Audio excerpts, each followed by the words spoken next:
নমস্কার, fourth pillar with the পিপলে স্বাগত।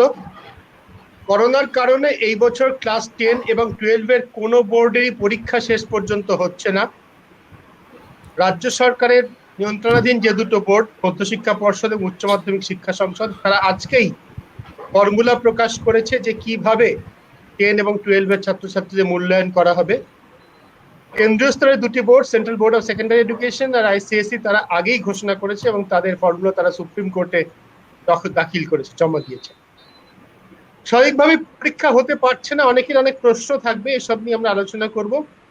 এবং এটা ঠিক যে এই অবস্থা, বর্তমান পরিস্থিতিতে এটাকে মেনে নিতেই হবে, কোনো উপায় নেই। কিন্তু সমস্ত বোর্ডেরই একটা জায়গা তারা বলে রেখেছে, একটা জায়গা তারা ছাড় দিয়ে রেখেছে, সেটা হচ্ছে যে ছাত্রছাত্রীরা যাদের এইভাবে মূল্যায়ন পছন্দ হবে না, তারা করোনা পরিস্থিতি মিটে যাওয়ার পর পরীক্ষা হবে, তখন পরীক্ষা দিতে পারে। আমাদের সঙ্গে আজকে রয়েছেন দুজন স্কুল শিক্ষক, রয়েছেন সাউথ পয়েন্ট হাই স্কুলের পার্থপ্রতিম রায়, কামরাবাদ গার্লস হাই স্কুলের প্রধান শিক্ষিকা অলোকানন্দ ঘোষ, রয়েছেন বঙ্গবাসী কলেজে পদার্থবিদ্যার head of the department doctor Partha Ghosh. সকলকে স্বাগত আমাদের অনুষ্ঠানে। প্রথমে যেহেতু আজকেই ফর্মুলাটা প্রকাশ হয়েছে, অলোকানন্দ, আমি তোমাকে বলবো যে আমাদের পশ্চিমবঙ্গ মধ্যশিক্ষা পর্ষদ এবং উচ্চ মাধ্যমিক শিক্ষা সংসদের ফর্মুলাটা কি, সেটা একটু সংক্ষেপে বলো। হ্যাঁ, আমি একটু আগেই ফর্মুলাটা পেয়েছি, যেটা মাধ্যমিকের ক্ষেত্রে ওরা বলছেন যে 9-এ যে নম্বরটা ছিল তাদের, সেই নম্বরের থেকে 50% হবে। এবং আমরা এটা ঠিক আছে, এটাকে ঠিক করে দিতে হবে একটু, কারণ তোমার এটা মোবাইল থেকে করলে সমস্যাটা হয়। হ্যাঁ, বলো। আর যে সারা বছর যে প্রজেক্টের নম্বর আমরা নিয়েছি, মেয়েদের দিয়েছি, সেই নম্বরের থেকে 50% নেওয়া হবে। এইভাবে মাধ্যমিকের নম্বরগুলো হিসেব করা হবে।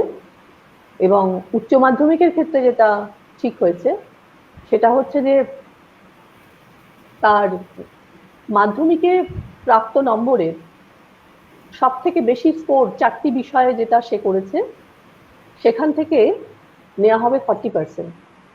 তাহলে বাকি আর যে 60% রইল, সেটা সে 11-এর পরীক্ষার, অ্যানুয়াল পরীক্ষার সময় থিওরিতে সে যে নম্বরটা পাবে, সেই নম্বরের ওপরে তার 60% ক্যালকুলেট করা হবে।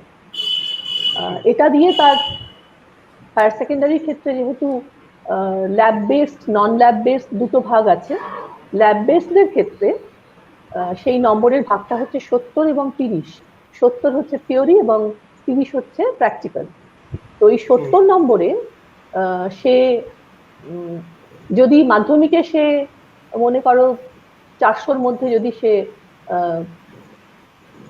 200 পায়, তাহলে তার এই 70 নম্বরের যে 40%, সেই 40% ওই 200 নম্বরের থেকে তার ক্যালকুলেট করা হবে। অর্থাৎ তাকে সেই নম্বরের ওপরে 28 গুণ করে দিয়ে তাকে তার 70-এর নম্বরটা ওপরে যে নম্বরটা, সেটা ঠিক হবে।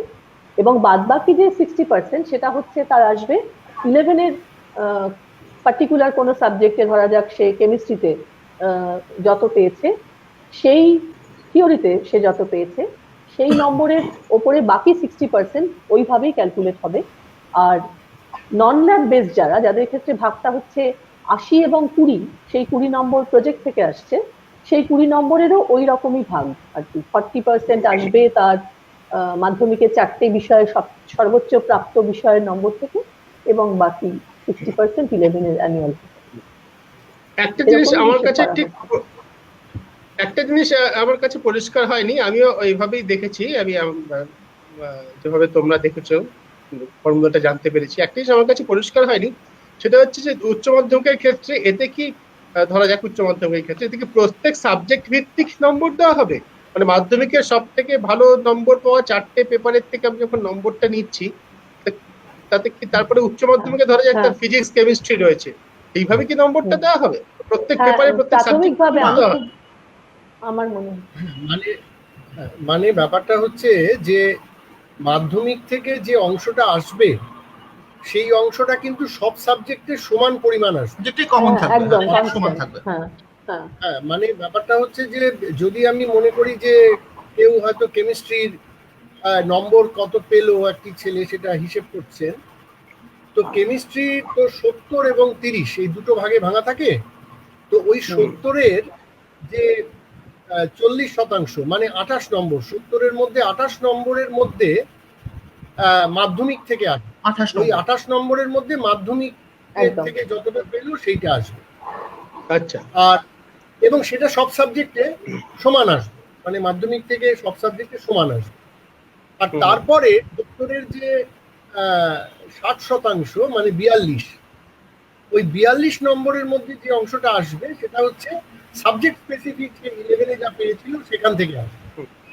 ফলে একটা থিওরি পোরশনটা থেকে আসবে। হ্যাঁ, থিওরি পোরশনটা থেকে আসবে। আর বাকি যে 30 নম্বর সেটা তো সরাসরি প্র্যাকটিক্যাল এবং ইত্যাদি সেগুলো থেকে সরাসরি চলে আসবে। এইভাবে ওরা বলেছে। সিবিএসই তে অবশ্য জিনিসটা একটু অন্যরকম আছে।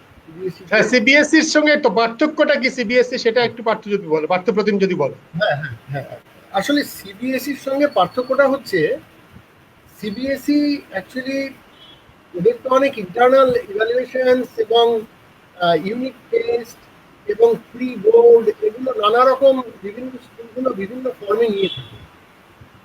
ফলে প্রত্যেকটা স্কুলেরই ছাত্র কিছু এরকম কিছু জিনিসপত্র থিওরির ওপর রয়েছে।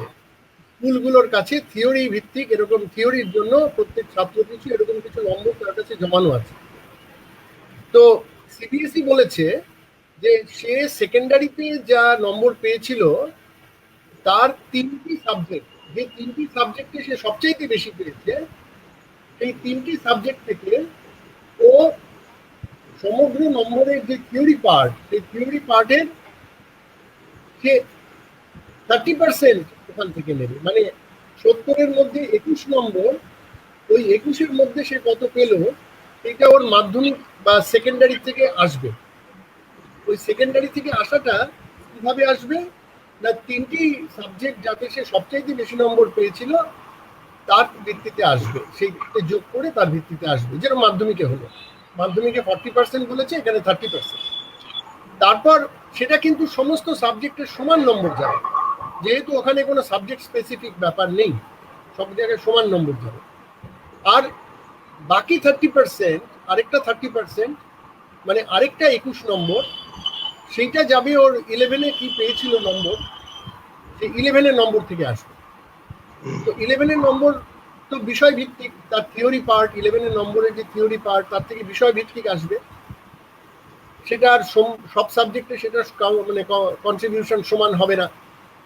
আর বাকি ক্লাস 12-এর সেই যে নানা রকম কিছু হয়েছে তার, মানে কোনো স্কুল বোর্ডের আগে প্রি বোর্ড নিয়েছে, কেউ হয়তো ইউনিট টেস্ট নিয়েছে, কেউ যেটা নিতে পেরেছে। তো ওরা একটা কমিটি তৈরি করে দিতে বলেছে বিভিন্ন স্কুলগুলো মিলে, মানে একটা স্কুল তার নেবারিং স্কুল সব মিলে একটা কমিটি তৈরি করতে বলেছে যারা এটা দেখভাল করবে। তো সেইটা দেখভাল করে ওরা একটা ছাত্র পিছু ক্লাস 12-এর যে নম্বরটা সে নেবে সেই নম্বরটা সে ঠিক করবে আর কি, মানে কোনটা থেকে নেবে। তার স্কুলে যদি 4-5 রকম পরীক্ষা হয়ে থাকে, সেই 4-5 রকম পরীক্ষার মধ্যে সে কোনটাকে নেবে সেইটা সে ঠিক করবে, ওই কমিটি ঠিক করবে কোনটাকে নেবে এবং কেন নেবে তার যুক্তি দেখাতে হবে। কেউ কোনো স্কুল মনে করলো আমি ইউনিট টেস্ট নেব, কেন নেব সেটা ঠিক করতে হবে। কোনো স্কুল মনে করলো আমি প্রি বোর্ডটা নেব, কেন নেব ঠিক করতে হবে। এটা হচ্ছে একটা, তার কন্ট্রিবিউশন হবে 40%, মানে 40-এর মানে 70-এর মধ্যে 21 চলে গেল। তারপর পড়ে রইল হচ্ছে আরো যে নম্বর 40% মানে 28, ওই 28 নম্বরটা হচ্ছে এই 12-এর স্কুলের পরীক্ষা থেকে আসবে। আর বাকি যেটা প্র্যাকটিক্যালে, সে প্র্যাকটিক্যাল পরীক্ষাতে হয়েছে, ফলে প্র্যাকটিক্যাল পরীক্ষা থেকে যা নম্বর পেয়েছে সেটা যেরকম আসার আসবে। এইবার এখানে একটা প্রশ্ন উঠবে যে বিভিন্ন স্কুল তো বিভিন্ন রকম নম্বর দেয়, তাদের তো নম্বরের মধ্যে তার মানে কোনো সামঞ্জস্য থাকবে না, কেউ চাইলে বেশি নম্বর দিয়ে দিতে পারে। সেই জন্য সিবিএসই একটা রাস্তা ঠিক করেছে। তারা বলেছে কোনো একটি স্কুলের 2018-19 2019-20 এবং এবং 20 2021 এই যে 3টে বছরের মধ্যে তাদের যে আগেকার পারফরমেন্স বোর্ড এক্সামে, সেই ক্লাস 12-এর যে পারফরমেন্স, সেই পারফরমেন্সগুলোর মধ্যে সারা স্কুলময় পারফরমেন্স, যেটা মানে অ্যাভারেজ পার স্টুডেন্ট এগ্রিগেট, হ্যাঁ, যে বছরটা সব থেকে বেশি, সেইটাকে রেফারেন্স ইয়ার ধরে সেই বছর বাচ্চারা কিরকম নম্বর পেয়েছিল তার একটা ডিস্ট্রিবিউশন তৈরি করতে হবে। অর্থাৎ তার মিনিমাম কত ছিল, ম্যাক্সিমাম কত ছিল, মোস্ট মানে ম্যাক্সিমাম নাম্বার অফ দ্য পিকটা কোথায় ছিল, সেগুলো সব দেখতে হবে। দেখে তার ভিত্তিতে সে এই বছরে যে নম্বর দিয়েছে সেটা ওর সঙ্গে ম্যাচ করছে কিনা, নাকি ওর থেকে খুব বেশি ডিভিয়েট করছে, সেটা তাকে দেখতে হবে। এবং ওরা বলে দিয়েছে যে এখানে +-5 অব্দি চলতে পারে, +-5 অব্দি চলতে পারে, তার বেশি কিন্তু চলবে না স্কুলের পারফরমেন্সের নিরিখে। এইটা একটা সিবিএসই নর্মালাইজ করার একটা রাস্তা বলেছে। এই হচ্ছে বেসিক্যালি। তার মানে সিবিএসই বোর্ডের ক্ষেত্রে কিছুটা স্কুলগুলোকে স্বাধীনতা দেওয়া হয়েছে কিভাবে মূল্যায়ন করা হবে, কিন্তু তার উপর একটা নজরদারি, একটা নর্মালাইজেশনের ব্যবস্থা আছে যাতে খুব বেশি বিচ্যুতি যাতে না হয়, স্কুলগুলোতে ইচ্ছা মতো নম্বর বেশি না দিয়ে দিতে পারে। এবং যেহেতু পুরোটাই দুটো বোর্ডকে সুপ্রিম কোর্টে তাদের এটা জমা দিতে হয়েছে, মূল্যায়নের পদ্ধতিতে জমা দিতে হয়েছে, সেক্ষেত্রে সর্বোচ্চ আদালতের একটা নজরদারি থাকছে। আমি একটু পার্থ ঘোষের কাছে যাব। পার্থবাবু, আপনার মতে এই যে মূল্যায়ন পদ্ধতিটা, যেভাবে মূল্যায়নটা করা হচ্ছে, এ সম্পর্কে আপনার মতামত? জানি যে এছাড়া কোনো উপায় ছিল না, কিছু একটা পদ্ধতি বার করতেই হতো পরীক্ষাটা উপায় নেওয়া ছিল যাচ্ছে না। দেখুন, বেসিক্যালি ব্যাপারটা হচ্ছে যে স্কুলগুলোতে যা কম্পোনেন্ট, মানে আমি হাই সেকেন্ডারি বোর্ডের কথাই বলছি, প্র্যাকটিক্যালটা নিশ্চয়ই আমার সঙ্গে অলকানন্দা ম্যাডাম এবং পার্থপ্রতিম স্যার আমার সঙ্গে এগ্রি করবেন। প্র্যাকটিক্যালের নাম্বারটা স্কুল পিছু মানে বাচ্চাদের কথা ভেবেই একটু বেশি দেওয়া হয়। মানে যেমন আজকে কাউন্সিলে ম্যাডাম বললেন, অনেকে আমরা দেখেছি 29/30 বা 28/30 বা এমনকি 30/30 পেয়েও ছেলেমেয়েরা আসে। মাধ্যমিকে যারা মাধ্যমিকে যেহেতু আউট অফ, মানে ধরে নিচ্ছি 28-এর মধ্যে নম্বরটা পড়বে, তো 28-এর মধ্যে মনে করুন মাধ্যমিকে যারা নম্বর যেরকম পায় ঠিকঠাকই আছে। স্কুলে বা আমি জানি না, মানে আমি বলতে পারবো না, অতটা পরিষ্কারভাবে বলতে পারবো না।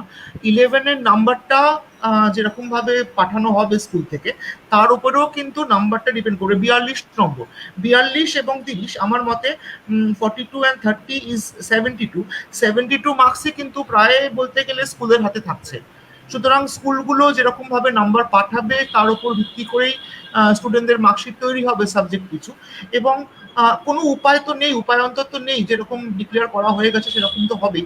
মানে চাপে একটু আমরা পড়বো আর কি। মানে দেখুন, দুটো প্রশ্ন আছে। 1 নম্বর হচ্ছে যে আমি আমার 22 বছর শিক্ষকতা হলো কলেজে, আমি যেটা দেখেছি দুটো পয়েন্ট। 1 নম্বর হচ্ছে যে স্টুডেন্টরা যারা মনে করুন গ্র্যাজুয়েশনে, আমি অনার্সের কথাই বলছি, যে কোনো সাবজেক্টে বিজ্ঞান বিষয়গুলোর কথা বলছি, যে বিষয়গুলো নিয়ে ওরা পড়তে আসে, ওদের মানে অনেকেরই, আমি সবার বলবো না, অনেকেরই কিন্তু ধারণাটা থাকে না যে আদৌ ওই সাবজেক্টটা তার পক্ষে সুটেবল হবে কিনা, বা ওই সাবজেক্টটা পড়াটা তার অ্যাপটিটিউডের সঙ্গে ম্যাচ খাচ্ছে কিনা। লোকজন বাড়ি থেকে বললো যে ফিজিক্স খুব ভালো সাবজেক্ট, ফিজিক্স পড়তে চায়, তো ফিজিক্স পড়তে চলে এলো। কিন্তু এটা ইম্পর্টেন্ট যে মনে করুন কেউ ফিজিক্স পড়তে এলো, তার ম্যাথমেটিক্সে ব্যাকগ্রাউন্ড থাকাটা কিন্তু ভীষণ পরিমাণে স্ট্রং। সে যদি অঙ্কে স্ট্রং না হয়, তার পক্ষে কিন্তু ফিজিক্স পড়তে আসাটা একটা ডিজাস্ট্রাস ব্যাপার হবে। তো এইরকম ঘটনা আমরা দিনের পর দিন দেখেছি, যে হয়তো লোকজনের কথা শুনে চলে এসছে, সে নিজে কখনো ভাবেনি যে তার পক্ষে সাবজেক্টটা সুটেবল হবে কিনা। কলেজে এসে ভর্তি হয়ে 1টা বছর পরে কিন্তু ছেলে মেয়েগুলো কোথায় হারিয়ে যায়। মানে আমার বলতে খুব খারাপ লাগে যে আমাদের হাত পা বাঁধা থাকে, আমরা কিছু করতে পারি না। আমরা চেষ্টা করেছিলাম, 2-1বার চেষ্টা করেছিলাম। আপনারা সবাই জানেন যে সিবিসিএস 2018 সাল থেকে ক্যালকাটা ইউনিভার্সিটি এবং ওয়েস্ট বেঙ্গলের সবকটা ইউনিভার্সিটি একসঙ্গে চয়েস বেসড ক্রেডিট সিস্টেম বলে একটা জিনিস চালু করেছে, যেটা আগে অ্যানুয়াল পরীক্ষা হতো, মানে আমাদের সময়তে তো 2 বছর পরে পরীক্ষা হতো, পার্ট 1 পার্ট 2, তারপরে সেটা কিছুদিন পরে পার্ট 1 পার্ট 2 পার্ট 3 হলো, অ্যানুয়াল সিস্টেম হলো। এখন 2018 সাল থেকে সেমিস্টার সিস্টেমে পড়াশোনাটা চলছে। সেমিস্টার সিস্টেম মানে 6 মাস অন্তর অন্তর পরীক্ষা। এবং যা ইউজিসি যেরকম ভাবে কারিকুলামটা করেছে, যথেষ্ট টাফ, মানে রীতিমতো ভালো স্টুডেন্ট না হলে কিন্তু অনার্স মানে ট্যাকেল করা এবং ভালো নম্বর পাওয়াটা, এবং প্রচন্ড পড়ুয়া হতে হবে, প্রচন্ড মেটিকুলাস হতে হবে, কলেজে আসতে হবে, কলেজের সঙ্গে সঙ্গে regularly theory, lab, tutorial, computation সব করতে হবে। এবং অবভিয়াসলি তার সঙ্গে যেটা সবচেয়ে ইম্পর্টেন্ট ব্যাপার, মানে যে সাবজেক্টটা সে পড়তে ঢুকছে সেই সাবজেক্টটা সম্বন্ধে তার একটা মানে ভালোবাসা বা ভালো লাগা বা প্যাশন, এগুলো সব কটা করেই কিন্তু গ্র্যাজুয়েশন লেভেলে স্টুডেন্টটি সেই সাবজেক্টটা নিয়ে ভালোভাবে এগিয়ে যেতে পারে। মূল্যায়নের উচ্চ মাধ্যমিকের নম্বরটাকে আমরা মানে কখনোই সেরকম ভাবে ইয়ে করে দেখি না। আমরা সবসময় যেটা করি, চেষ্টা করি যে যেটা নর্মালি সব কলেজগুলোতে করা হয়ে থাকে আর কি, সেটা হচ্ছে যে দেখুন আমাদের সরকারি একটা নিয়ম আছে যে এগ্রিগেটটার ওপরে জোর দিতে হবে। তো বেসিক্যালি কোনো একটি স্টুডেন্ট যদি মনে করুন এখন হাই সেকেন্ডারি বা অন্য সব বোর্ডই আমরা বেস্ট অফ 4 বলে কাউন্ট করা হয়, এগ্রিগেটটা বেস্ট অফ 4 বা সবচেয়ে বেস্ট 4টে নম্বর তার বেসিসে আমরা ধরি। তো বেস্ট অফ 4 এর নম্বরের সঙ্গে যেহেতু সেটা মনে করুন 100 করে আমরা ধরি, তার মধ্যে মানে এমনও হতে পারে যে কোনো একটি ছেলে ফিজিক্স পড়তে আসছে, তার ফিজিক্সের নম্বরটা কম কিন্তু ইংলিশ বাংলার নম্বরটা বেশি, কেমিস্ট্রির নম্বর বেশি, বায়োলজির নম্বর বেশি, তার বেস্ট অফ 4 এর মধ্যে ফিজিক্স এলো না, ম্যাথমেটিক্স এলো না, কিন্তু ওই যে এগ্রিগেটের জাতাকলে আমরা পড়ে গেলাম, আমাদের ওই এগ্রিগেটটা নিতে কিন্তু আমি যেটা বলছি যে এই যে সমস্যা, এটা তো গত বছরও ছিল, 18তেও ছিল, 17তেও ছিল, এটা তো নতুন কিছু হচ্ছে না। এইবারে মূল্যায়ন পদ্ধতি পারে তো নতুন কোনো সমস্যা তৈরি হচ্ছে, আমার সমস্যা তৈরি হচ্ছে না, কিন্তু মানে বেসিক্যালি ব্যাপারটা আরো আমার মতে অনেকটাই ডাইলিউটেড হয়ে গেল। একটা পরীক্ষা যেটা স্টুডেন্টরা ইউনিভার্সিটি মানে আপনি বলছেন পরীক্ষাটা উচিত ছিল, আপনার মতে একটা পরীক্ষা উচিত ছিল, পরীক্ষা একটা মিনিমাম একটা কিছু হওয়াটা আমার মনে উচিত ছিল। এবার যদি সেটা কারেন্ট প্যান্ডেমিক সিচুয়েশনে যদি পসিবল নাও হয়ে থাকে, আমি এই প্রোগ্রামের মধ্যে দিয়ে আমি আমাদের মানে হায়ার অথরিটি মানে মাননীয় শিক্ষামন্ত্রী বলুন বা মুখ্যমন্ত্রী বলুন বা ইউনিভার্সিটি, কলকাতা ইউনিভার্সিটি এবং যে কোনো ইউনিভার্সিটিকে আমি এটা অ্যাপিল রাখছি এই প্রোগ্রামের থ্রু দিয়ে, যে যদি আমাদের কলেজের স্টুডেন্ট বা টিচারদের বা যদি আমাদের একটু স্বাধীনতা দেওয়া হয়, আমরা যদি মিনিমাম একটা মানে আমি অনলাইনে বলবো, অফলাইন তো পসিবল নয়, অনলাইন একটা কোনো রকম অ্যাসেসমেন্ট করে আমরা যাতে অন্তত অনার্স কোর্সে স্টুডেন্টদের ভর্তি নিতে পারি, এটা কিন্তু just need of the hour. এটা না হলে কিন্তু পরে পশ্চাতে খুব ঠিক আছে। এই প্রসঙ্গটা পরে আসবো, সেক্ষেত্রে উচ্চতর শিক্ষা আমাদের আলোচনার মধ্যে আছে। উচ্চতর শিক্ষায় যারা যাবে তাদের ক্ষেত্রে একটা কোনো পরীক্ষা অ্যাডমিশনের সময় মানে অ্যাডমিশন টেস্ট আর কি যাকে বলে, অ্যাডমিশন টেস্ট, হ্যাঁ 2018 সালে যখন সেটা বোধহয় সেটা হলে ভালো হতো, হয় অনেক কলেজে ইতিমধ্যে সেটা হয়। না আমি আপনাকে বলছি সেটা হচ্ছে যে ইউনিভার্সিটির অ্যাফিলিয়েটেড যে কলেজগুলো সেগুলোর মধ্যে দু একটি কলেজে পরীক্ষা হতো আগে। 2018 সালে আমিও ফিজিক্স অনার্স পরীক্ষার জন্য আমি একটা অ্যাডমিশন টেস্ট নিয়েছিলাম, কিন্তু 2019 সাল থেকে নিয়ম হয়ে গেল, উচ্চশিক্ষার নিয়ম হয়ে গেল যে কোনো রকম কোনো পরীক্ষা নেওয়া যাবে না। যে কলেজগুলো পরীক্ষা নিত সেগুলো বন্ধ হয়ে গেল, আমাকেও পরীক্ষা বন্ধ করতে হলো। সুতরাং তারপরে যেটা হলো সেটা হচ্ছে যে আমাদের কলেজের অন্য ডিপার্টমেন্টগুলোতেও মানে যেহেতু মানে একটা ডিপার্টমেন্টে নিয়ে একটু অসুবিধা হচ্ছে, অন্য ডিপার্টমেন্টগুলোর একটু প্রবলেম হলো। আর আরেকটা ইম্পর্টেন্ট ব্যাপার হচ্ছে যে যখন আমি শুধু মানে পরীক্ষা নিতে পারছি না, আমি 2019 সালে যেটা করেছিলাম সেটা হচ্ছে যে আমি একটি কাউন্সেলিং করেছিলাম ডিপার্টমেন্টে ফিজিক্স অনার্সের জন্য। আমি স্টুডেন্টদের একটা অ্যাপটিটিউড টেস্ট নিয়েছিলাম, একটা ইন্টারভিউ নিয়েছিলাম এবং কাউন্সেলিং করে আমি এমনও হয়েছে যে আমি গার্জেনদের সঙ্গে কথা বলেছি, দেখুন আমার যেটা কথা বলে মনে হচ্ছে যে ছেলেটি বা মেয়েটির পক্ষে একটু কোর্সটা সামলানোটা একটু চাপ হয়ে যাবে। তো আমি চেষ্টা করেছিলাম মানে বুঝিয়ে বা স্টুডেন্টের সঙ্গে কথা বলে। এইটা কিন্তু খুব দরকার, একটি ছেলে একটি সাবজেক্ট পড়তে আসছে যেটা নিয়ে সে ভবিষ্যৎ জীবনটা কাটাবে, সেটা কিন্তু ভীষণ পরিমাণেই দরকার। এবার সেটা না হলে কিন্তু বিশেষ করে এই বছর তো এটা আমার মনে হয় আরো বেশি করে দরকার। নিশ্চয়ই আমি আপনার সঙ্গে, সেটা সাধারণভাবে মূল্যায়ন মানে ভর্তি সংক্রান্ত যে কোনো উচ্চশিক্ষা ভর্তি সংক্রান্ত বিষয়। আমি এইবারে মূল্যায়ন তার মানে এখন যে ভর্তির নীতি আর কি রাজ্যে, তাতে এইবারে মূল্যায়ন তাতে বাড়তি কোনো সুবিধা বা অসুবিধা কোনোটাই কিছু হচ্ছে না। আচ্ছা, একজন দর্শক বলছেন এটা আমাদের উপেক্ষা করতে পারে, আইএসসির মূল্যায়ন, তৃতীয় যে বোর্ডটা আছে এটা সেন্ট্রাল বোর্ড আইএসসি, তাদের মূল্যায়ন যে পদ্ধতি সেটা সম্পর্কে আলোচনা একজন দর্শক করতে চাইছেন। পার্থ প্রতিমার কথা বলছেন, না এটা ওরা যে খুব নিটিগ্রিটি, যেটা আমি সিবিএসই সম্পর্কে বললাম, ওরা যেরকম অ্যাফিডেভিট দিয়ে সুপ্রিম কোর্টে ডিটেলে জানিয়েছে, আইএসসির ক্ষেত্রে তো ওই ব্যাপারটা ছিল না। সেই জন্য আইএসসি নিজেরা তার নিটিগ্রিটি যেটা হয়েছে খুঁটিনাটিগুলো সেগুলো আমার মনে হয় না ওরা এখনো পর্যন্ত সবার জন্য তুলে ধরেছে।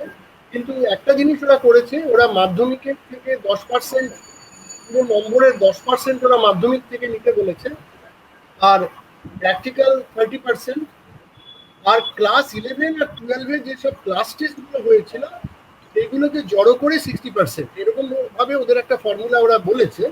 কিন্তু তার ভেতরে খুঁটিনাটি যাবতীয় বিষয়গুলো কি, এখানে যেরকম বলেছে 4টে সাবজেক্ট থেকে ওয়েস্ট বেঙ্গল বোর্ড যেরকম বলেছে বেস্ট 4টে থেকে নেবে, যেরকম বলেছে, তারপরে তার নর্মালাইজেশন বলেছে, সেই সম্পর্কে এখনো পর্যন্ত আমি যতটুকু দেখেছি তাতে ওদের কাউন্সিল এখনো খুব খুঁটিনাটি আমাদের সামনে এখন আমি দেখতে পাইনি। কিন্তু এইটা মোরালেস সবকটা বোর্ডই একই পথ নিয়েছে, তারা মাধ্যমিক সেটা আমরা দেখছি। তিনটে বোর্ড, যে তিনটে বোর্ড নিয়ে আমরা আলোচনা করছি, দুটো কেন্দ্রীয় বোর্ড আর একটা রাজ্যের বোর্ড, 10-12 দুটোর ক্ষেত্রেই মূল পদ্ধতিটা একই। ক্লাস 10 এর ক্ষেত্রে 9 এবং 10 এর, ক্লাস 12 এর ক্ষেত্রে 10, 11, 12 তাদের যে পারফরমেন্স, সেই 3টে বছরের পারফরমেন্সকে নেওয়া হচ্ছে মাধ্যমিকের ক্ষেত্রে 2 বছরের, এবং সেখানে স্কুলের যে মূল্যায়ন, স্কুলের যে অভ্যন্তরীণ মূল্যায়ন, তার উপর জোর দেওয়া হচ্ছে। অলকানন্দা, আমি তোমার থেকে জানতে চাইছি, সাউথ পয়েন্ট হাই স্কুল একটা ব্যতিক্রমী স্কুল আমি বলবো সারা তাদের যেভাবে পড়াশোনা হয় সেটা নিয়ে নিশ্চয়ই তারা রাজ্যকে মাপা যায় না। অলকানন্দা, তুমি যে স্কুলে পড়া, সাধারণ স্কুলের কথা বলছি, এই জাতীয় স্কুলে কি মূল্যায়ন সারা বছর ধরে হয়েছে? এমন ভাবে কি মূল্যায়ন হয়েছে যার ভিত্তিতে একটা ক্লাস 12-এ তাদের নম্বর দেওয়া হচ্ছে, যার ভিত্তিতে আবার তারা উচ্চশিক্ষায় যাবে? ততখানি আন্তরিকতা নিয়ে, নিষ্ঠা নিয়ে কি মূল্যায়ন করা হয়েছে, করা সম্ভব হয়েছে সব ধরনের স্কুলে? অলকানন্দা? না, একেবারেই হয়নি। এ ব্যাপারে আমি প্রথমে একটু বলে নিই যে সিবিএসই যে পদ্ধতিটা বার করেছেন সেটা আমার কাছে অনেক বেশি সায়েন্টিফিক মনে হয়েছে। এটা আমার মনে হয় ডক্টর ঘোষ এবং পার্থ এটাতে এগ্রি করবে যে একটা স্ট্যান্ডার্ডাইজেশন, একটা যে ফ্রিকোয়েন্সি ডিস্ট্রিবিউশনের সঙ্গে স্কুলের ছেলে মেয়েদের প্রাপ্ত নম্বরকে ফিট করানো হয়েছে, সেটা অনেক বেশি বৈজ্ঞানিক বলে আমার মনে হয়েছে।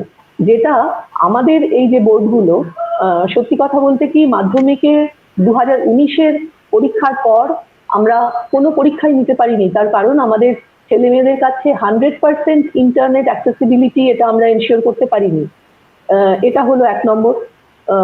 2 নম্বর হলো যে আমাদের অনেকবারই এই মিড ডে মিল ডিস্ট্রিবিউশনের জন্য স্কুলে যেতে হয়েছে। সেই সময় আমরা বোর্ডের নির্দেশে আমাদের বা নিজেদের স্কুলগুলো নিজেদের উদ্যোগে আমরা অনেক সময় অ্যাক্টিভিটি শিট ডিস্ট্রিবিউশন করেছি। আমরা দেখেছি যে স্টুডেন্ট এবং অভিভাবকরা তারা খুবই আগ্রহী, তারা এই অ্যাক্টিভিটি শিট পেতে এবং সেটাকে সলভ করে স্কুলে দিয়ে যেতে তারা খুবই আগ্রহী ছিলেন। সেই সময় যদি আমাদের বোর্ডের থেকে কোনো নির্দেশ থাকতো যে তাকে তার ইভ্যালুয়েট করা হোক তাকে কোনোভাবে, তাহলে সেটাও করা হতো, কিন্তু সেরকমও কোনো কিছু করা হয়নি। ভাইভাবতী নেওয়ার, যেটা সিবিএসই বোর্ড 1-to-1 ভাইভা নিয়েছে আমি জানতে পেরেছি, এবং অ্যাসাইনমেন্ট গুলো নিয়েছে, সেগুলো তারা অনলাইনে খাতা জমা দিয়েছে, সেরকম কোনো স্কোপ তো আমাদের এখানে ছিলই না। কাজেই যেমন 11-এর ক্ষেত্রে তেমনি 12-এর মাধ্যমিকের ক্ষেত্রে আমাদের কাছে কিন্তু অন্য কোনো তথ্য নেই। একমাত্র 9-এর অ্যানুয়াল পরীক্ষার রেজাল্ট মাধ্যমিকের ক্যান্ডিডেটদের জন্য রয়েছে, আর 12-এর জন্য তো কিছুই নেই। এবার যেটা 12-এর জন্য আছে সেটা হচ্ছে যে আমরা প্র্যাকটিক্যাল খুব অল্প দিন করিয়ে আমরা কোনো মতে একটা প্র্যাকটিক্যাল পরীক্ষা নিয়েছি, এবং তাতে করে একটা স্টুডেন্টের একটা সাবজেক্ট সম্পর্কে, তার যন্ত্রপাতি হ্যান্ডলিং সম্পর্কে, ভার্নিয়ার স্কেল, ভার্নিয়ার ক্যালিপার কি করে ইউজ করতে হয়, ভার্নিয়ার কনস্ট্যান্ট কি করে জানতে হয়, মাপতে হয়, এগুলো তারা যদি অনার্সের ক্লাসে গিয়ে না করতে পারে তারা রীতিমতো অসুবিধায় পড়বে। এবং এই ধরনের যে নলেজগুলো সেগুলো তাদের মাধ্যমিক স্ট্যান্ডার্ড পর্যন্ত তো আমাদের কোনো প্র্যাকটিক্যাল ক্লাস নেই, কাজেই হায়ার সেকেন্ডারিতে সেই ব্যাপারটা তাদের তৈরি হয় 11 থেকে, সেটাও আমরা করাতে পারিনি। কাজেই একটা বিরাট ফাঁক নিয়ে, বিরাট গ্যাপ নিয়ে, যেটা ডক্টর ঘোষ বলছিলেন, এটা খুবই যুক্তিযুক্ত কথা যে একটা বাচ্চা যখন যাচ্ছে কলেজে পড়তে, সে কিন্তু খুব ভালো ইকুইপড হয়ে যাচ্ছে না, এবং আমরা তাকে আজকে যে নম্বর দিচ্ছি, বিভিন্ন স্কুল বিভিন্ন রকম নম্বর দেবে।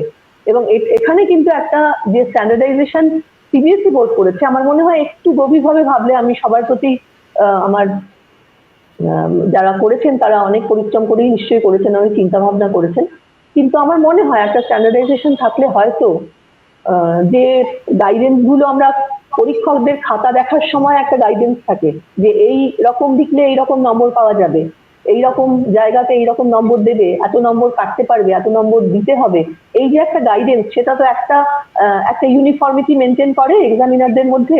সেই জায়গাটা মার্কিং সিস্টেমের মধ্যেও থাকাটা উচিত ছিল, যেটা এখানে কিন্তু হলো না, সেটা আমার মনে হয়। অলকানন্দা যেটা বলছেন সেটা মূল বক্তব্য হচ্ছে যে স্কুল যে নম্বর দিচ্ছে, দর্শকদের জন্য আরেকবার বলার চেষ্টা করছি বুঝিয়ে আরেকটু সরল করে, স্কুল যখন নম্বর দিচ্ছে তখন স্কুলের একটা মূল্যায়ন হওয়া প্রয়োজন। যে নর্মালাইজেশন বা স্ট্যান্ডার্ডাইজেশনের প্রক্রিয়ার কথা বলা হচ্ছে, তো স্কুলটার একটা মূল্যায়ন করা হচ্ছে।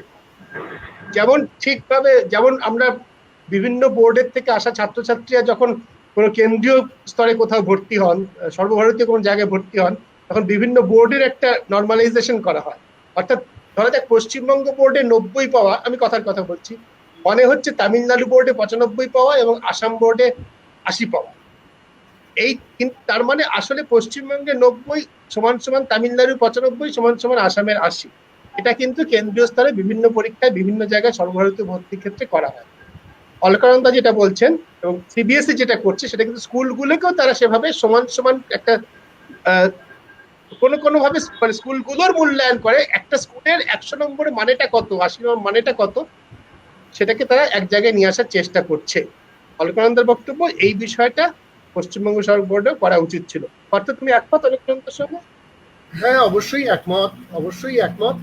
এখানে আমি একটা কথা শুধু যুক্ত করতে চাইছি, এটা হচ্ছে দর্শকদের মধ্যে অনেকে বলছেন পরীক্ষার কোনো বিকল্প নেই ইত্যাদি ইত্যাদি অনেক কথা বলছেন। আমিও শুনছি, আমাদের বাচ্চা ছেলেমেয়েদের মধ্যে কেউ শুনলাম তারা মানে এতটাই মানসিকভাবে বিপর্যস্ত পরীক্ষা হবে না বলে।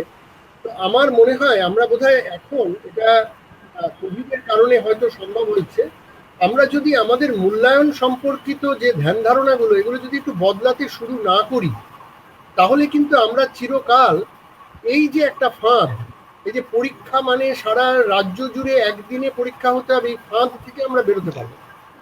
আমার মনে হয় আমাদের প্রত্যেকের একটা এই উদ্যোগ নেওয়া উচিত যে কিভাবে আমরা ছাত্রছাত্রীদের সঙ্গে নিয়মিত যোগাযোগের মাধ্যমে, যেটা অলকানন্দা বলছিল, যে বাচ্চাদের বাবা মায়েরা স্কুলে আসছে মিড ডে মিলের যে খাবার সেগুলো নিতে, তখন তারা তাদের কাছে যে কাজকর্মগুলো পাঠিয়ে দেওয়া এবং তারা বাড়িতে বসে করতে পারতো, এই বাচ্চাগুলো বাড়িতে কাজ পেলে এই সময়তে তাদের মানসিক স্বাস্থ্যেরও ভালো হতো। কিন্তু আমরা কেউ ভাবলামই না এটা। এই যে জায়গাটা কেন ভাবলাম না, কারণ আমরা পরীক্ষা বলতে এগুলোকে আমরা পাত্তা দিই না, আমরা এগুলোকে মনে করি না যে প্রত্যেক দিন শিক্ষক শিক্ষিকা ক্লাসে ছাত্রছাত্রীর সঙ্গে তার যে একটা ইন্টারাকশন হচ্ছে, তার থেকে যে একটা মূল্যায়ন সম্ভব, এটাকে আমাদের মানসিক জগতে আমরা জায়গাই দিইনি কোনোদিন। তার ফলে কি হচ্ছে, এই যে সময়টুকু, এই সময়টুকুতে যেমন তেমন ভাবে চলুক, এই যে একটা মানসিকতা, এই মানসিকতা থেকে বেরোনোর জন্য আমার মনে হয় এই কোভিড পরিস্থিতি দাবিটা ওঠা উচিত। এটা বাবা মায়েদের থেকে, শিক্ষক শিক্ষিকাদের কাছ থেকে দাবিটা ওঠা উচিত। এবং এই যে অমুক দিন একটা পরীক্ষা আরম্ভ হতে হবে ঢাক ঢোল পিটিয়ে এবং সারা রাজ্য জুড়ে হতে হবে, এই ওই স্কুলে যেতে হবে, এই মানসিকতা থেকে ধীরে ধীরে বেরিয়ে আসতে হবে।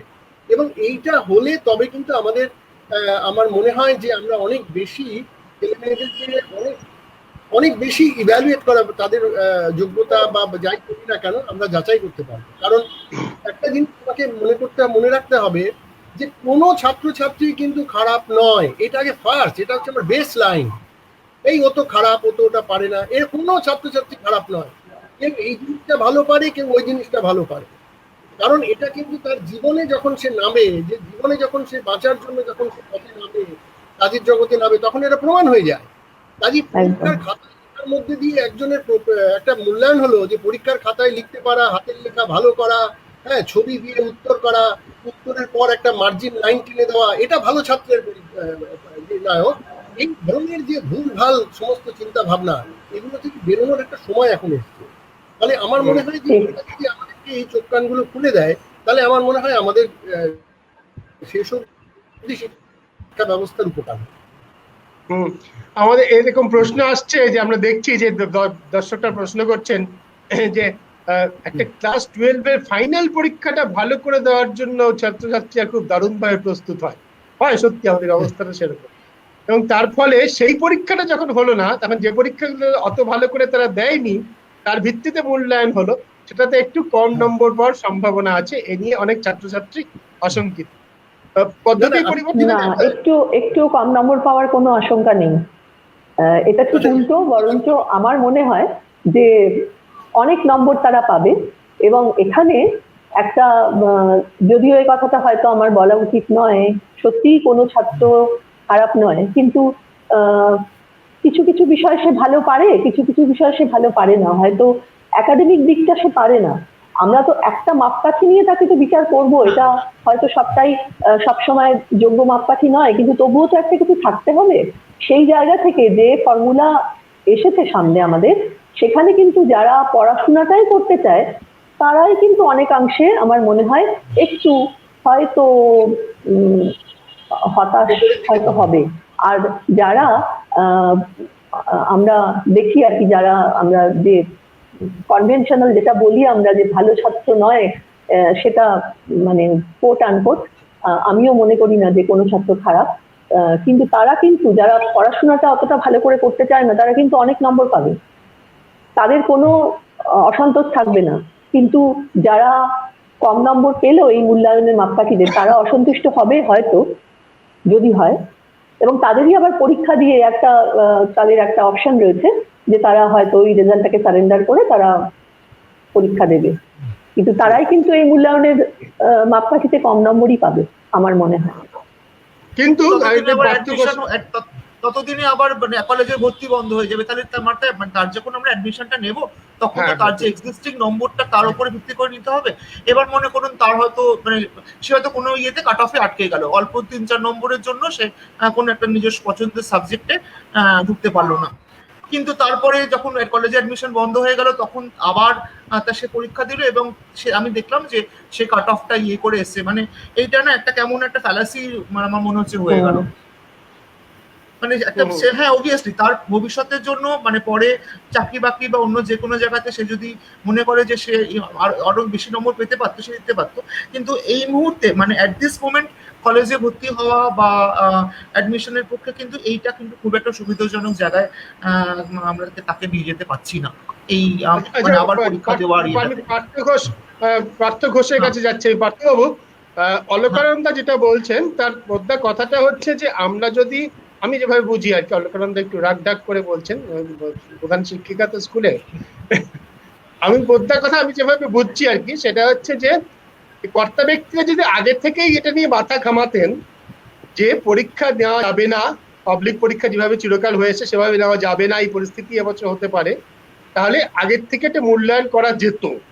যেভাবে মিড ডে মিলের সময় বাচ্চারা অভিভাবকের স্কুলে এসেছেন তাদের মধ্যে একটা মূল্যায়ন করা যেত, বাড়িতে প্রশ্নপত্র পাঠিয়ে উত্তরপত্র বাড়ি থেকে তাদের লিখিয়ে নিয়ে, সেটা না করাটা একটা গাফিলতি। আপনিও কি সেটা মনে করেন? মানে সেটা আমাদের করা উচিত ছিল? অবশ্যই মনে করি, কারণ দেখুন যেটা অলকানন্দা ম্যাডাম বললেন সেটা হচ্ছে যে ওই একদম মানে সেই মানে মার্চের এত তারিখ পরীক্ষা হবে নিয়ে মানে হই হই রই রই পড়ে গেল, রাস্তায় গ্রিন চ্যানেল তৈরি হয়ে গেল যে ছেলেমেয়েরা পরীক্ষা দিতে যাবে।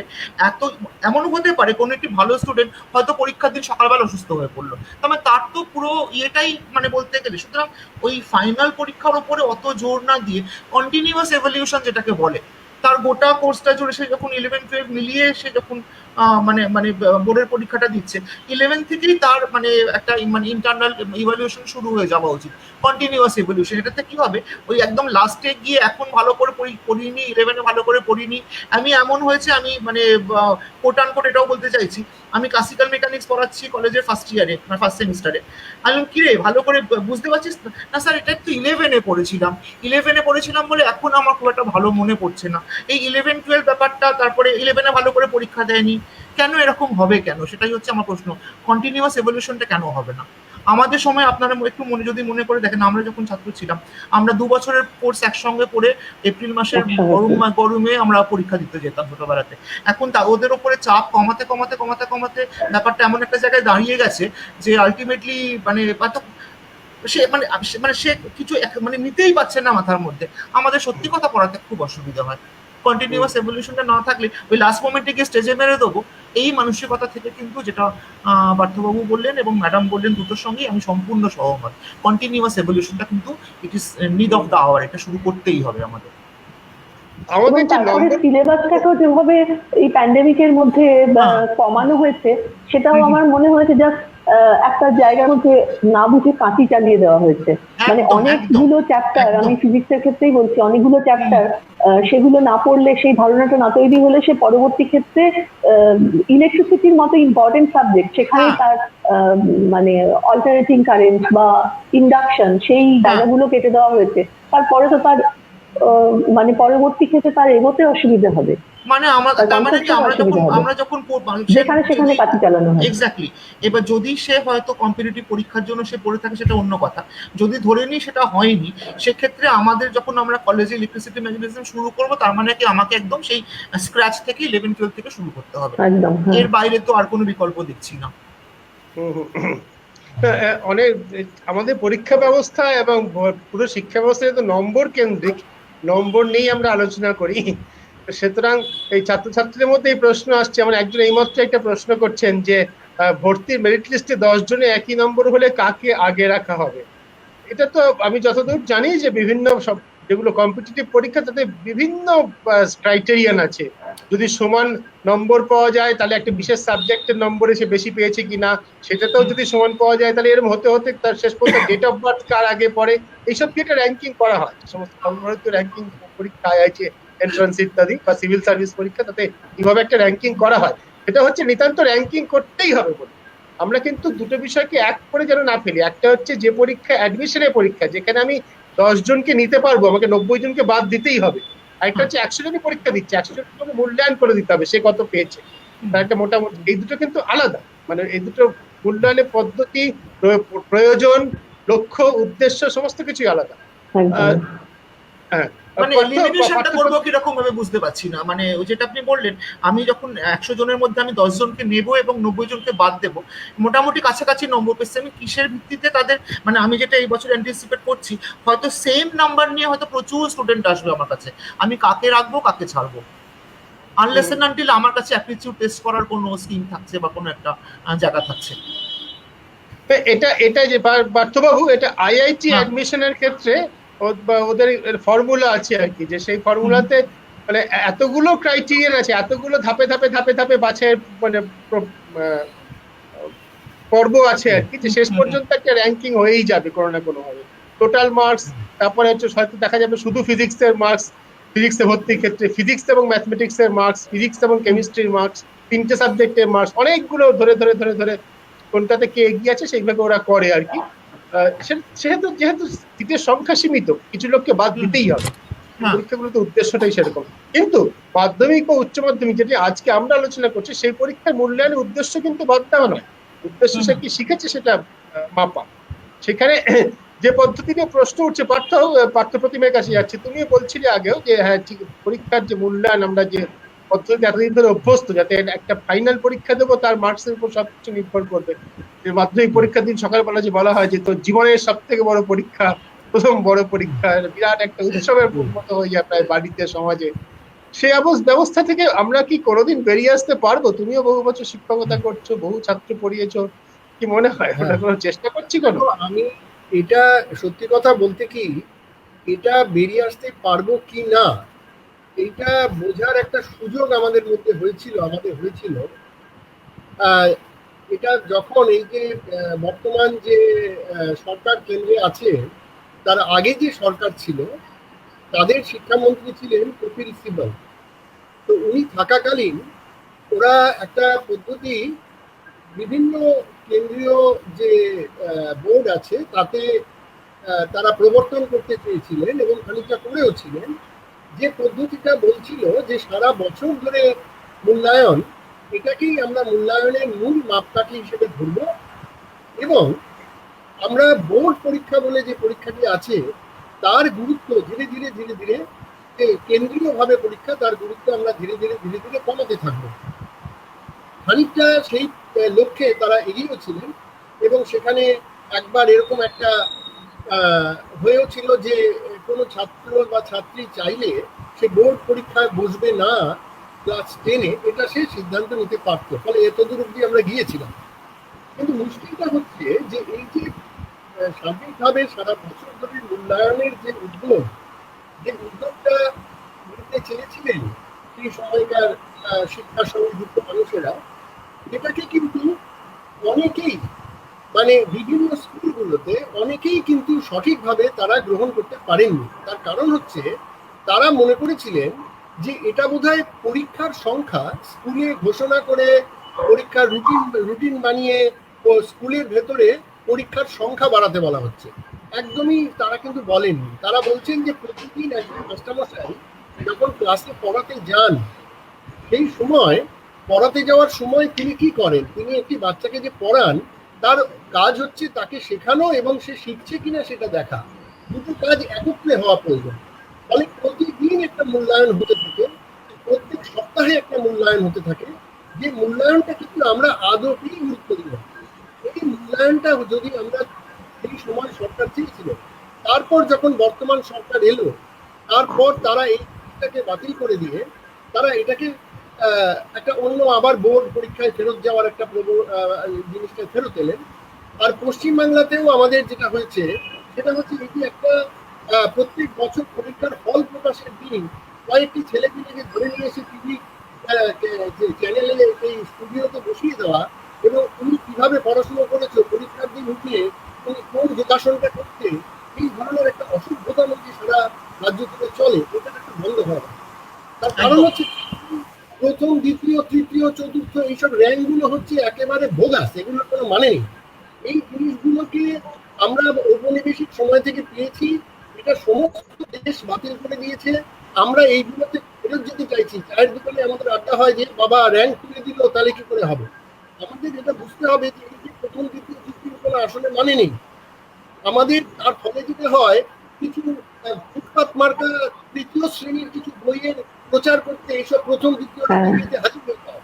হ্যাঁ, আমি অমুকটা পড়ে আমি অমুক হয়েছি, আসলে শিক্ষা ব্যবস্থার যে আজকে অধঃপতনের যে মাপকাঠিগুলো, সেগুলো আমাদের টিভির বিজ্ঞাপন দেখলে ওখানে সময় বেরিয়ে আসে। সম্পূর্ণ সহমত।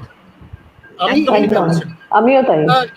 হ্যাঁ, আমি খুব মানে আমি কথাটা হয়তো উগ্র শোনাচ্ছে, কিন্তু এটা আমরা না, একটু না, এটাই এইভাবেই বলা উচিত।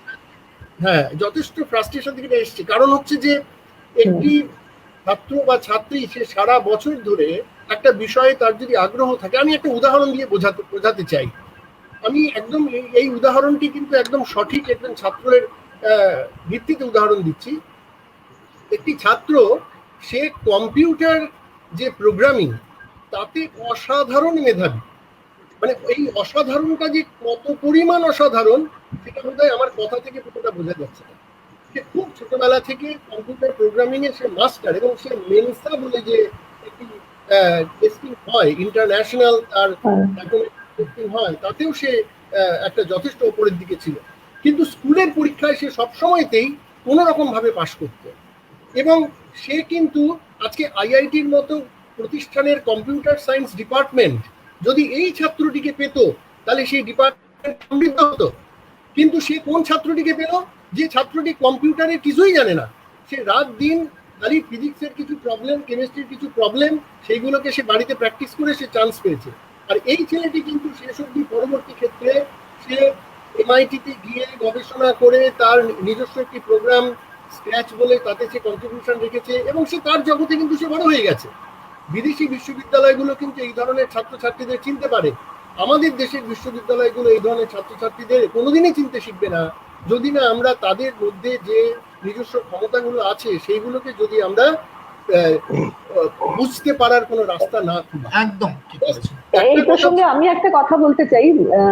আমারও মনে পড়ছে কিছুদিন আগে আমি এই করোনার থার্ড ওয়েভ আসবে এটা নিয়ে রাজদীপ সরদেশাইয়ের একটা ইন্টারভিউ দেখছিলাম ডক্টর দেবী শেঠির সঙ্গে। তিনি বলছিলেন যে করোনাতে বেশিরভাগ পেশেন্ট মারা গেছেন যত্নের অভাবে, এবং যত্নটা হসপিটালে গিয়ে নার্স বা ডাক্তার তাদের সেভাবে যত্ন নিতে পারেননি, সেভাবে নজর দিতে পারেননি। কেন? তার কারণ আমাদের ডাক্তার এবং নার্সের খুব অভাব। তো আমার তখন মনে হচ্ছিল যে আমাদের এত বড় দেশ, এবং আমি ব্যক্তিগতভাবে বহু ছেলে মেয়েকে জানি যারা ডাক্তার হওয়ার স্বপ্ন দেখে, কিন্তু এই নিট পরীক্ষা সেটা এমন কতগুলো বিভিন্ন পর্যায়ের মধ্যে দিয়ে গিয়ে এবং এত শক্ত পরীক্ষা পাশ করা যে তারা আলটিমেটলি তাদের স্বপ্ন পূরণ হয় না। কিন্তু সেখানে আমি ভাবছিলাম যে আমাদের এই দেশে এই যে যারা এই সেবাটা করতে চায়, যাদের এই স্বপ্ন, নিশ্চয়ই কিছু তো তাকে তার কিছু মূল্যায়ন হতে হবে, তাকে কিছু হার্ডেল পার হতে হবে, কিছু স্ট্যান্ডার্ড পরীক্ষার মধ্যে দিয়ে তাকে যেতে হবে নিশ্চয়ই। কিন্তু সঙ্গে সঙ্গে কিন্তু তার এই স্বপ্নটাকেও মূল্য দেওয়া উচিত, যেটা আমাদের দেশে এখন এটা সময় এসেছে। আমার মানে প্রাসঙ্গিকভাবে পাঠ্যপ্রতিমের কথা শুনে আমার মনে হলো আর কি, যে শরীফুল মন্ডল বলে একজন বলছেন, এইটা তো বহু মানুষের ভাবনা বটে, 2 বছর পড়াশোনা একদম না হওয়ার পর এই মূল্যায়নটা কিভাবে হওয়ার সেটাই আলোচনায় রাখুন, আর কতটা ছেলে মেয়েদের জন্য সুফল ও কুফল হবে সেটা বিস্তারিতভাবে নিখুঁতভাবে আলোচনাটা রাখুন। শরীফুল মন্ডল, আমরা এটাই করার চেষ্টা করছি। 2 বছর পড়াশোনা একদম হয়নি, অনেক ক্ষেত্রে এটা ঠিক। আপনার প্রশ্নে এই অংশটা খুব গুরুত্বপূর্ণ এবং সেটা নিয়ে আমরা আলোচনা করব।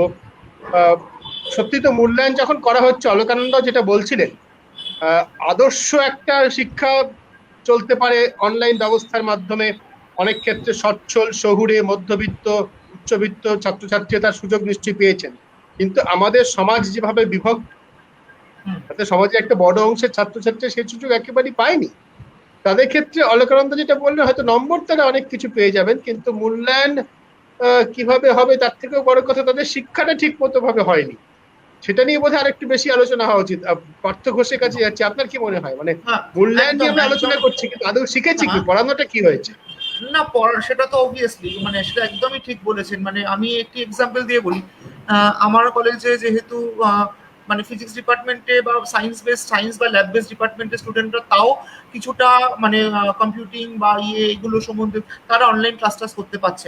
আমার কলেজেরই বাংলা ডিপার্টমেন্টের একজন সহকর্মী, আমার বন্ধু, সে আমাকে জানালো যে তার 60 জন স্টুডেন্টের মধ্যে হয়তো ম্যাক্সিমাম 25 থেকে 28 জন অনলাইন ক্লাস করতে পারছে, বাকিরা ক্লাস করতে পারছে না।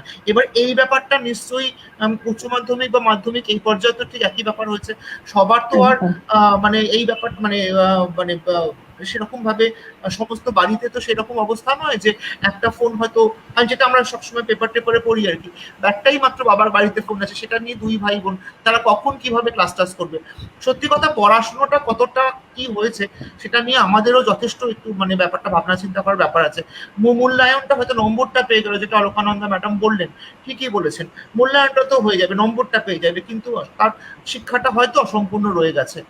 সেটা ব্যতিক্রম অবশ্যই থাকবে, কিন্তু মানে যদি আমি overall for a huge percentage of students হয়তো তার শেখাটা, যেটা ম্যাডাম আরেকবার পয়েন্ট আউট করলেন যে সিলেবাসটা কাটল করা হয়েছে, সে হয়তো মানে ফিজিক্সের বা কেমিস্ট্রির ইম্পর্টেন্ট 40% জিনিস সে না জেনেই গ্রাজুয়েশনে পড়তে চলে আসবে। সেইটা একটু মানে অসুবিধাজনক তো স্টুডেন্টের কাছেও হবে এবং আমাদের কাছেও হবে ব্যাপারটা।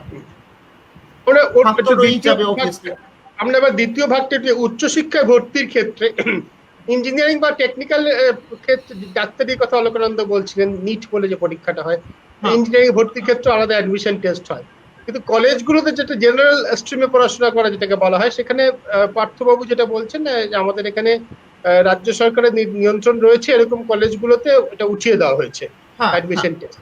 তাহলে এই বছর কি হওয়া উচিত, কি ভিত্তিতে ছাত্রছাত্রীদের বাছাই করা হবে? এই বছর কি সেটা ফিরিয়ে আনা উচিত? এই বছর ফিরিয়ে আনা উচিত বলে তো আমি অবশ্যই মনে করি, এবং সেটা খুবই তাড়াতাড়ি, মানে কারণ আমাদের তো ব্যাপারগুলোকে নিয়ে ভাবনা চিন্তা করতে হবে, আমাদের তো রেডি করতে হবে সবকিছু। হঠাৎ করে বলে দিলে হয়তো এক সপ্তাহের মধ্যে করে ফেলাটা বা স্টুডেন্টদের ইনফর্ম করাটা, স্টুডেন্টদের বোঝানো, সেই ব্যাপারগুলো একটু মানে হাতে টাইম নিয়ে করতে পারলে ভালো হয়। যদি আমাদের অন্তত অনার্স বিষয়গুলোতে যদি আমাদের একটু স্টুডেন্টদের অ্যাসেসমেন্ট করে বা তাদের কাউন্সেলিং করে বা তাদের মানে বাজিয়ে নিয়ে তাদের অ্যাটিটিউড দেখে নিয়ে আমরা যদি ঢোকাতে পারি, তাহলে আমার মনে হয় সুবিধা হবে অনার্স বিষয়গুলোতে। আমি বলছি, অলকানন্দা, তোমার কি মত এ বিষয়ে? উচ্চতর শিক্ষায় ভর্তির ক্ষেত্রে জিজ্ঞেস করছি আমি। হ্যাঁ, উচ্চতর শিক্ষা ভর্তির ক্ষেত্রে তো এই যে 2 বছরের যে গ্যাপটা হলো, সেটাতে তারা সত্যি কতটা নিজেরা স্টাডি করেছে এবং কতটা শিখেছে, এটা তো একটা বিরাট প্রশ্ন। আমি এখনো বলবো যে পরীক্ষা, সত্যি পরীক্ষা পদ্ধতির কোনো বিকল্প নেই। এটা যদি আমাদের পরীক্ষা হতো তাহলেই যে বিরাট কিছু আমরা অ্যাচিভ করতে পারতাম তা নয়, কিন্তু পুরো পরীক্ষা সিস্টেম, যেটা পাঠ্যপ্রতিমও বলছে যে সত্যি আমাদের এখন এই কতদিন এই প্যান্ডেমিক চলবে, কতদিন আমাদের স্কুল, কবে আমাদের স্কুল সেই আগের ছন্দে ফিরবে আমরা কেউ জানি না, বা আদৌ আমরা সেভাবে ফিরতে পারবো কিনা তাও জানি না। সত্যি এই যে কন্টিনিউয়াস কম্প্রিহেন্সিভ ইভ্যালুয়েশন, সেটাকে আমাদের নতুন করে ভাবতে হবে, এবং সেটা 11-12-এও যেন থাকে, তবেই তো তার সাবজেক্টের প্রতি যে সত্যিকারের একটা দৃষ্টিভঙ্গি সেটা তার তৈরি হবে। এটা উচ্চশিক্ষার ক্ষেত্রে যখন সে গ্রাজুয়েশনের ক্ষেত্রে যাবে, যেমন এই পরীক্ষাগুলোকে উঠিয়ে দেওয়া হয়েছে, সত্যি প্রফেসরদের তো একটা বিরাট সমস্যার মধ্যে পড়তে হবে যে কাকে নেব আর কাকে নেব না।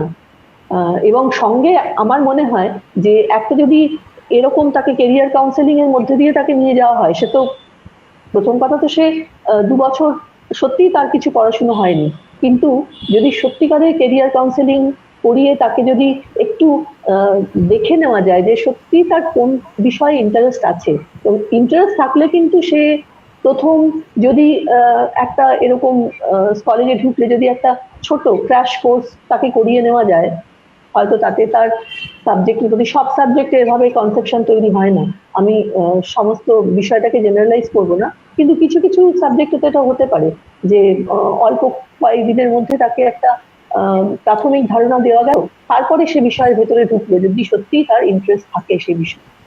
কাউন্সেলিংটাও খুব দরকার বলে মনে হয়। এবং এই সময়ের মধ্যে বহু ছাত্রছাত্রী আছে তারা দিশেহারা হয়ে গেছে, তারা অত্যন্ত হতাশাগ্রস্ত অবস্থায় কাটাচ্ছে, কাজেই তাদের একটা কাউন্সেলিং এর মাধ্যমেও তাদের যেন একটা যদি একটু দিশা দেখানো যায়, এ ব্যাপারে সাইকোলজিস্টরা কিন্তু অনেক মানে হয়তো আমাদের পথ দেখাতে পারেন বলে মনে হয়।